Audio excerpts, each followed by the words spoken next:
Gonna do my best to document my installation of some solar panels I picked up not too long ago. We've been running the power in the trailer off of a generator that we got, which has been great, but I'd like to be able to keep the noise down if I could and just kind of have to burn through less fuel if possible. So I want to mount the panels here on the shed, and then once I do that, I'll run the wiring down. I'm going to put my new batteries there with the propane tank and the existing battery are, and then run the wiring up through into a small little cubby that's in the back and mount the charger there. But let's go ahead and check out what I've got. So I've got a bundle off of a buddy, and he had 4 Renogy 100 watts, couple of these larger RV batteries, the Renogy Rover charger, and that had the extra Bluetooth feature and the extra battery temperature monitor, I believe that is what that is.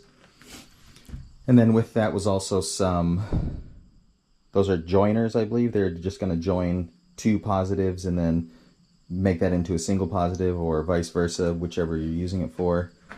And then there's a couple of inline fuses, and then this is the fuse that I believe runs between the charger and the battery, and then this is the cable that would be for the one end that I believe goes into the battery.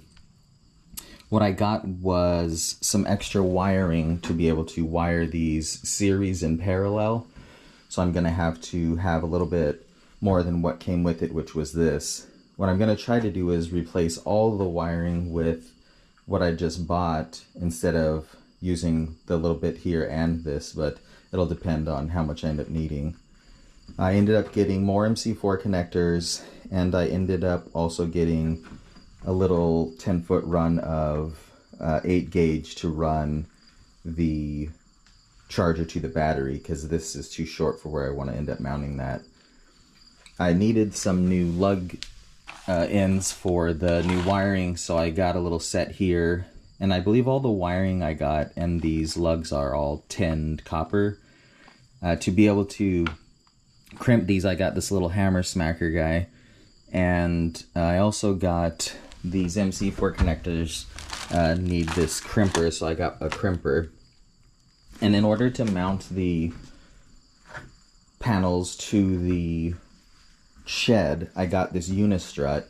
I'm gonna mount the unistrut to these 2 pieces here. I'm gonna run the unistrut this way and mount one end of the unistrut to this one, and then I'm gonna mount one end of the unistrut to that one. And I'm actually gonna offset it, so I'll start the first hole on the unistrut here and then run it past this and then fasten it there, because I want to put the panels as far as I can to this side of the shed, because that side's going to get the most sun, whereas this will start to be shaded in the afternoon. So the farther I put them this way, the more sun they'll get.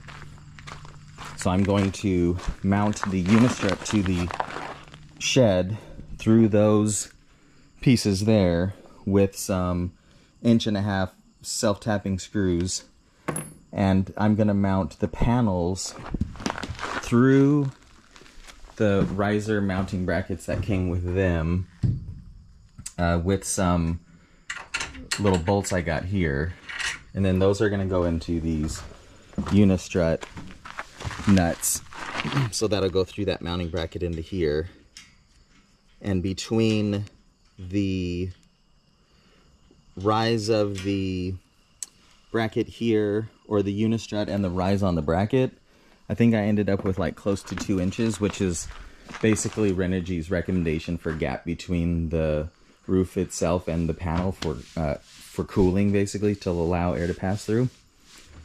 So I think I've covered everything.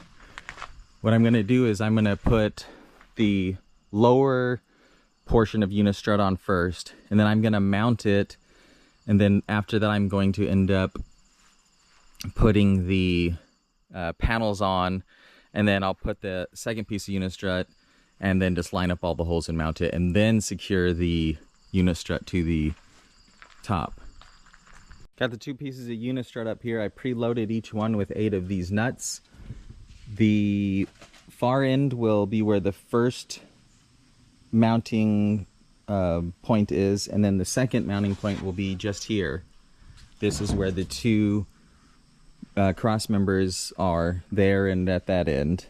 So we're gonna go ahead and put a decent amount of silicone here. I'll just kind of make a pile because I'm gonna take that self-tapping screw down through here and drive it through that pile of silicone, and hopefully that'll do us a good solid on keeping that sealed so it doesn't drip into the shed. And even after it dries, I'll probably just still smear a little around that hole to make sure it's nice and filled, and make sure we're nice and watertight. So let's grab the drill, and I got us some silicone and a caulking gun, and we'll get this first piece mounted.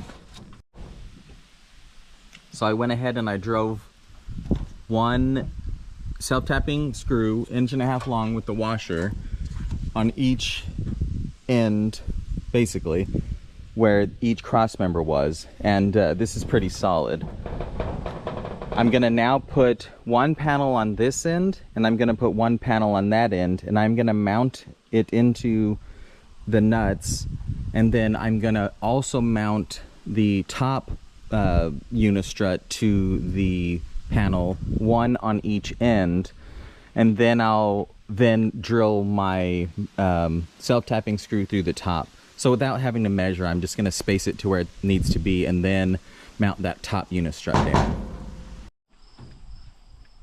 Check it out, that's working out pretty good. I'm gonna go ahead and do the same thing I did on the other side, and that should space that across evenly for me to be able to then mount it to the cross members as I was saying. So I did just put one up in that top corner, and what I did was I put this plank that I had across so that I could actually reach up there.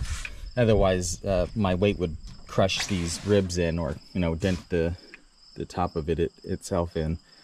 So if you got something like that to be able to reach up there, I recommend doing that. So I've got one on each end, so now I've got that spaced the way I'd like it. So I'm gonna go ahead and drive one more self-tapping screw on that cross member there, and then I'm gonna drive one more on that cross member there, and that upper unistrut will be secured as well now. Wanted to come in here and make sure I didn't drive my self-tapping screws out the side of these cross members. Looks like I did pretty good getting them right in the middle. So now that I've got the unistrut mounted down, I'm gonna go ahead and put my other two panels up. So let's go ahead and do that now. I've gotten them all mounted now. I've left the hardware loose so that they can be slid side to side. I'm gonna run all the wires out the top and then wire them together. But I think what I'm gonna do is I'll end up doing this in parts. So this will just be me mounting the solar panels to the shed, and I think in the next one it'll be me wiring these series in parallel and then wiring them down to the battery.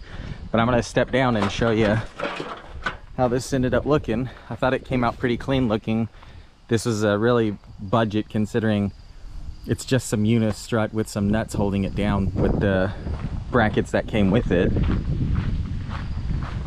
And if you see here, all the wiring's underneath there, so I'll just get that all wired together, and came out pretty good, I think. I'm pretty pleased with it. Thanks for checking out my video of mounting these solar panels to the shed. If you're interested in the series, I'll do my best to create a playlist, so you can just go on my channel and go to my videos, my playlists, and it should be the solar one. Thanks for checking out my video, and stay safe and stay sane out there.